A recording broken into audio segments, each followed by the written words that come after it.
లక్షలాది మందికి మన తెలుగు మ్యాట్రిమోనీ ద్వారా వివాహాలు జరిగాయి. తెలుగు వారి నంబర్ 1 చాయిస్ తెలుగు మ్యాట్రిమోనీ.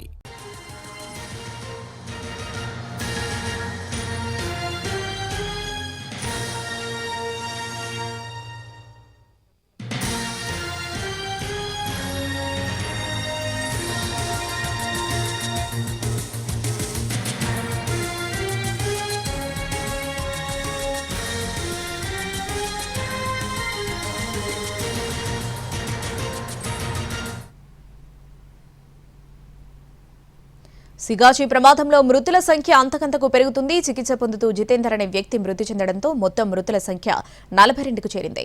ప్రమాదం జరిగే 7 రోజులు పూర్తయినా ఇంకా శిథిలాల క్రింద మృతదేహాల కోసం అన్వేషణ కొనసాగుతోంది. సంగారెడ్డి జిల్లా పాశమైలారం పారిశ్రామికవాడలో జరిగిన అగ్ని ప్రమాదం మృతుల సంఖ్య 42కు చేరింది. సిగాచి పరిశ్రమ పేలుడు ఘటనలో ఓ మృతదేహం గుర్తించగా మరో 2 శరీర అవశేషాలు గుర్తించారు. ధృవ ఆసుపత్రిలో చికిత్స పొందుతూ జితేందర్ అనే వ్యక్తితో పాటు మరో వ్యక్తి మృతి చెందారు. దాంతో సిగాచి పరిశ్రమ పేలుడు ప్రమాదంలో మృతుల సంఖ్య 42కు పెరిగింది. దాంతో ఇంకా ఆచూకీ లభించని వారు 7 మంది ఉన్నారని తెలుస్తోంది. ప్రమాదం జరిగి 7 రోజులు గడిచినా శిథిలాల తొలగింపు ప్రక్రియ పూర్తి చేయలేదు. ఆదివారం సిగాచి పరిశ్రమ వద్ద సహాయక చర్యలు కొనసాగాయి.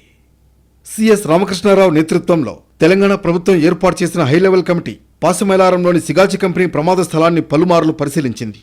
ఈ ప్రమాదంపై కమిటీ సమగ్ర విచారణ చేపట్టినట్లు తెలిపింది. టెక్నాలజీని ఉపయోగించి DNA టెస్టుల ద్వారా ప్రతి మృతదేహాన్ని గుర్తించి వారి కుటుంబాలకు అప్పగిస్తున్నామని అధికారులు చెబుతున్నారు.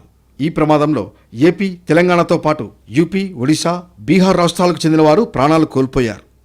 వారం రోజులు గడుస్తున్నా తమ వారి ఆచూకీ తెలియకపోవడంతో కార్మికుల కుటుంబ సభ్యులు హాస్పిటల్ మార్చురికి ధృవ ఆసుపత్రికి తిరుగుతున్నారు. మరికొందరు శిథిలాల కింద తమవారు ఉంటారని సిగాచి పరిశ్రమ వద్ద సహాయక చర్యలు కొనసాగుతున్న చోట కన్నీళ్లు పెట్టుకుంటున్నారు. కొన్ని మృతదేహాలకు DNA నిర్వహించి గుర్తించిన తర్వాత అధికారులు వారి కుటుంబ సభ్యులకు అప్పగిస్తున్నారు. సిగాచి కంపెనీలో జూన్ 30న భారీ విషాదం చోటు చేసుకుంది. సోమవారం ఉదయం సిగాచి కంపెనీలో భారీ పేలుడు సంభవించింది. ఈ ప్రమాదంలో మృతి చెందిన వారికి ఒక్కో కుటుంబానికి ₹1 కోటి పరిహారం ఇప్పిస్తామని తెలంగాణ సీఎం రేవంత్ రెడ్డి ప్రకటించారు. తక్షణ సాయం కింద మృతుల కుటుంబాలకు ₹1,00,000, గాయపడిన వారికి ₹50,000 అందిస్తామని చెప్పారు. జూలై 1న సీఎం రేవంత్ రెడ్డి, మంత్రులు శ్రీధర్ బాబు, పొంగులేటి శ్రీనివాసరెడ్డి, దామోదర రాజనరసింహ పాశమైలారంలోని సిగాచి పరిశ్రమకు వెళ్లి పరిశీలించారు.